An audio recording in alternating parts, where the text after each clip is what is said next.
Oke, assalamualaikum warahmatullahi wabarakatuh, anak-anak sekalian. Selamat pagi dan selamat berbahagia pada kesempatan hari ini. Alhamdulillahirrahmanirrahim. Puji syukur kita panjatkan kepada Allah Subhanahu Wa Taala karena pada kesempatan kali ini kita masih diberi kesehatan, masih diberi nikmat iman, dan yang tak lupa adalah masih diberi kesempatan untuk masih belajar meskipun masih dalam kondisi jarak jauh. Nah, anak sekalian, pada kesempatan hari ini saya akan menyampaikan kaitannya dengan materi prakarya pada pertemuan kedua, yang mana yang pertemuan pertama kemarin kita sudah membahas tentang komponen-komponen perlengkapan kelistrikan dalam rumah tangga. Nah, hari ini di pertemuan kedua kita akan membicarakan tentang prinsip kelistrikan dan instalasi listrik rumah tangga. Ini ya, hari ini kita akan bicara tentang prinsip kelistrikan dan instalasi listrik rumah tangga. Nah, dalam pembahasan pada kesempatan hari ini meliputi apa saja? Oke, kita mulai.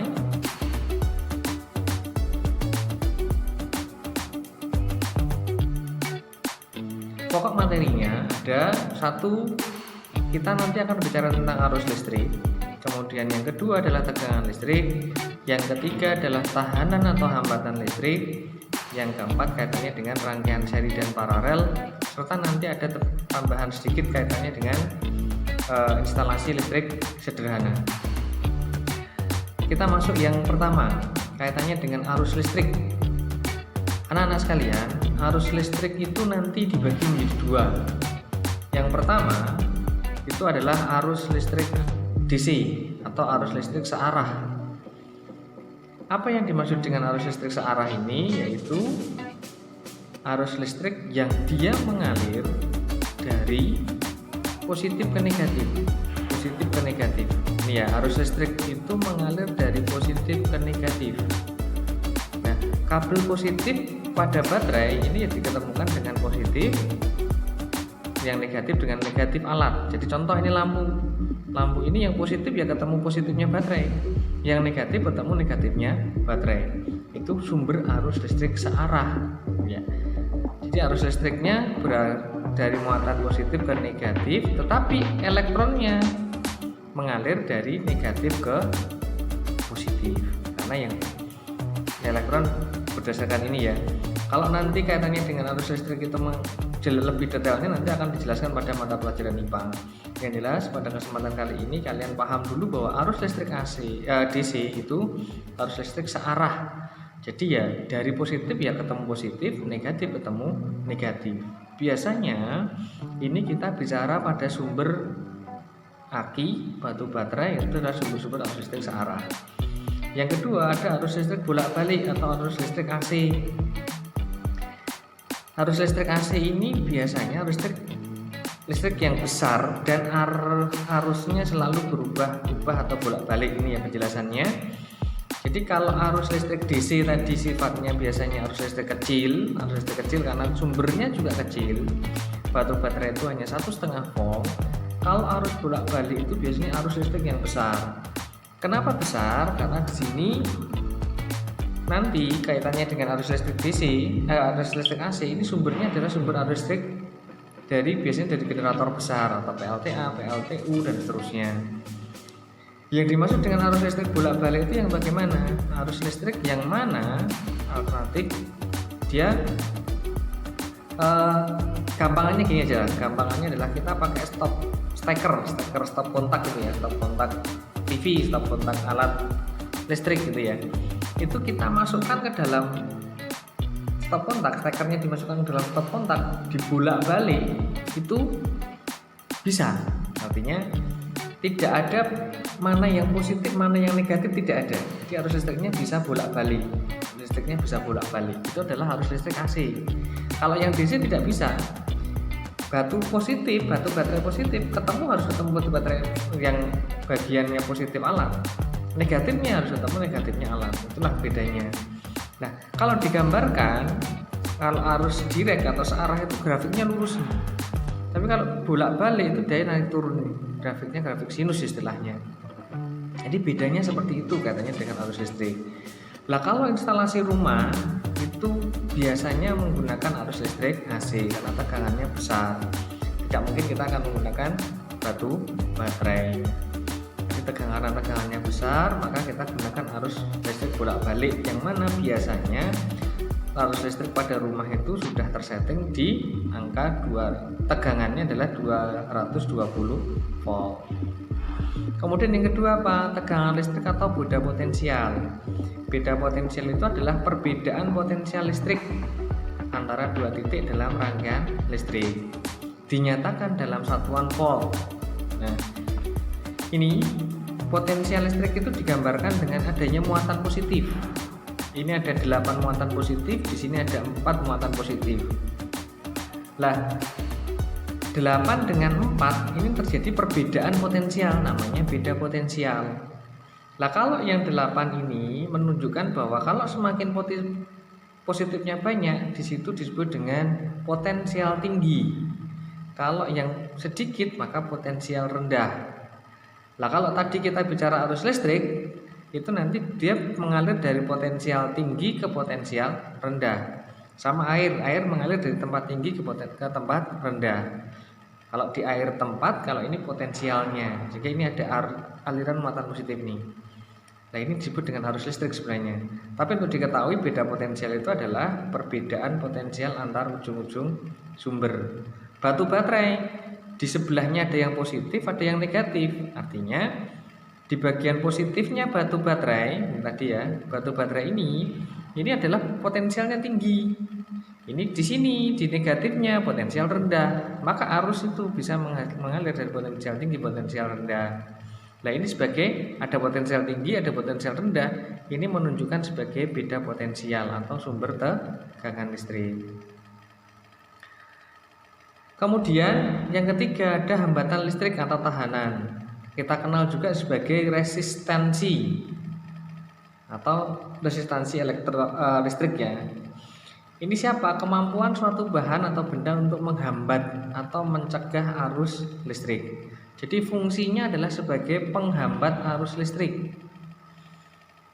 Kalau dalam komponen listrik disimbolkan dengan seperti ini ya. Kemudian ini dilambangkan dengan bentuknya seperti ini dalam komponen listrik. Ini resistor namanya atau resistansi. Lah, fungsinya untuk apa? Menghambat listrik. Kenapa listrik itu perlu dihambat? Ketika tidak ada hambatan, maka positif dan negatif itu langsung ketemu. Positif dan negatif ini langsung ketemu, maka yang terjadi adalah konsleting listrik atau hubungan singkat. Jadi bahaya. Lah, dalam kehidupan sehari-hari lampu kita, lampu rumah ini merupakan hambatan listrik. Jadi ini ada sumber tegangan listrik atau beda potensial. Ini ketika positif ini langsung ketemu negatif tanpa ada lampu, maka disitulah yang disebut dengan konsleting atau hubung singkat. Tapi di sini positif ini ada energi yang mengalir dilewatkan lampu. Lah, ini sebagai hambatan listrik. Karena apa? Tenaga listrik yang dari baterai ini kemudian diubah untuk memanaskan filamen. Filamennya panas kemudian menyala. Gitu ya. Lampunya menyala.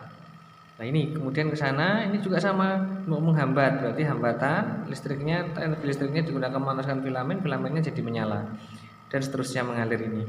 Lah, inilah fungsi dari hambatan listrik, menghambat listrik supaya tidak terjadi konsleting. Lah, selain tadi resistor, sebenarnya ada apa saja sih hambatan listrik? Lah, ini lampu kita itu juga disebut dengan hambatan listrik. Kulkas, kemudian kipas angin, kemudian TV dan seterusnya adalah termasuk bagian dari hambatan. Karena fungsinya apa? Merubah energi listrik menjadi energi lain. Nah, ini ya, ini termasuk hambatan listrik.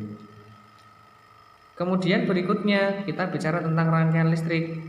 Rangkaian listrik dibagi menjadi dua, ada rangkaian seri dan ada rangkaian paralel. Untuk rangkaian seri itu rangkaian yang tanpa cabang ya, ini tanpa cabang, lurus terus tidak ada cabang. Keuntungannya adalah kabel dan saklar yang digunakan hanya sedikit, jadi cukup satu saklar saja, kabelnya sedikit, ini lancar. Kerugiannya adalah terangnya lampu dengan lampu satu dengan lampu dua bisa jadi tidak sama, terangnya tidak sama. Kecuali lampunya sejenis ya, lampunya beda jenis kemungkinan tidak sama. Jika ini mati karena ini arusnya mengalir lewat sini, kemudian ini putus, maka lampu satu juga putus. Ini kelemahannya. Jika satu lampu ada yang putus, maka yang lain putus. Kemudian yang berikutnya adalah boros daya, karena rangkaian seri ini daya listriknya sangat besar. Apa bedanya dengan rangkaian paralel? Paralel itu ada rangkaian bercabang. Jadi ini ada cabangnya ini. Ini ada cabang, ini cabang 1, ini cabang 2, cabang 3 dan seterusnya ini. Lah, kerugian dengan menggunakan rangkaian paralel itu kabel dan saklar yang digunakan cukup banyak. Keuntungannya terangnya lampu satu sama lain jika lampunya sama ya itu bisa sama. Kalau satu putus, ini putus, ini putus ya. Ini air listrik bisa mengalir ke sini, masih bisa. Ini masih bisa. Di sisi lain di sini hemat daya. Lah, kalau di rumah kita, rumah-rumah itu biasanya menggunakan rangkaian paralel. Kenapa menggunakan rangkaian paralel? Karena ketika ada yang mati satu, yang lain masih bisa nyala. Kemudian yang kedua, hemat daya. Meskipun memang di awal untuk penyusunan rangkaian listriknya diperlukan kabel dan saklar yang cukup banyak. Kalau rangkaian seri dipakai di rumah, ternyata ada yang mati lampunya satu atau ada putus satu kabelnya, nanti akan kesulitan untuk mencari letak mati putusnya di mana, sehingga secara keseluruhan lampu dalam rumah itu akan mati. Nah, ini kelemahannya di rangkaian seri. Di sisi lain memang dayanya boros. Daya boros otomatis akan mempengaruhi biaya listrik di rumah. Nah, yang terakhir ada tambahan. Nah, kita mulai masuk di instalasi listrik. Instalasi listrik itu apa toh? Instalasi listrik itu adalah jaringan rangkaian listrik yang siap pakai pada setiap rumah atau bangunan untuk keperluan tertentu. Berdasarkan modelnya, rangkaian instalasi listrik dibedakan menjadi dua. Satu ada instalasi yang sifatnya insidental, yang kedua adalah permanen. Insidental contohnya pada apa? Pada yang sifatnya sementara ya, contoh hajatan listrik, hajatan, perkemahan, kemudian acara mungkin bazar dan seterusnya, itu adalah yang instalasi insidental, artinya hanya butuh beberapa waktu saja. Kalau yang permanen itu artinya instalasi yang sifatnya jangka panjang, jangka yang lama. Contoh instalasi rumah kita, gedung atau pabrik dan seterusnya. Nah, ini tadi saya singgung sedikit apa sih konsleting listrik dan kebakaran itu. Nah, konsleting listrik itu adalah tadi saya sampaikan ada pertemuan kabel positif dan negatif secara langsung atau arusnya langsung ketemu tanpa ada tahanan atau hambatan, sehingga arusnya cukup besar. Penyebabnya apa? Penyebabnya ada ini ya, 1, 2, 3, 4. Yang pertama, biasanya isolator dari penghantar yang kurang baik. Artinya biasanya menggunakan contoh kabelnya kurang baik, jadi bagian luar kabelnya biasanya cepat mengelupas sehingga mudah untuk bertemu langsung antara negatif dan positif. Yang kedua, isolator yang sudah getas atau sudah tidak memiliki daya isolator yang cukup. Contoh misalkan sambungan kabel kok dibungkus plastik, bukan pakai isolasi. Nah, itu bisa menyebabkan konsleting listrik. Yang ketiga, terkelupas isolasinya, jadi kabelnya ada yang terkelupas, itu bisa terjadi. Contoh mungkin dikerat tikus dan seterusnya. 4, penggunaan peralatan listrik atau kabel listrik yang melewati daya atau kuat hantar arusnya yang ditentukan. Jadi melewati daya atau kuat arus yang ditentukan. Contoh, satu stop kontak di situ dipasangi T, kemudian dipasangi T lagi dan seterusnya. Nah, ini bahaya. Karena di situ bisa jadi T-nya juga tidak mampu untuk menampung itu. Kabelnya ini harus mampu dilewati 220 volt. Ternyata pakai kabel yang biasa saja, yang kabelnya tipis atau seratnya sangat kecil yang bisa menyebabkan itu. Kemudian mencegah terjadinya kebakaran ada jangan menumpuk steker, gunakan tadi sampaikan material yang SNI, pemutus arus sekring, gunakan sekring ya. Jika sekring putus jangan menyambung dengan serabut kawat, tapi mengganti sekringnya. Gunakan jenis dan ukuran kabel yang sesuai peruntukannya. Jadi kabel-kabel itu ada jenisnya masing-masing. Jangan biarkan ada kabel yang terkelupas. Hindari pemakaian listrik secara ilegal. Itu ya. Terima kasih untuk pertemuan hari ini. Saya cukupkan. Bila taufiq wal hidayah. Wassalamualaikum warahmatullahi wabarakatuh.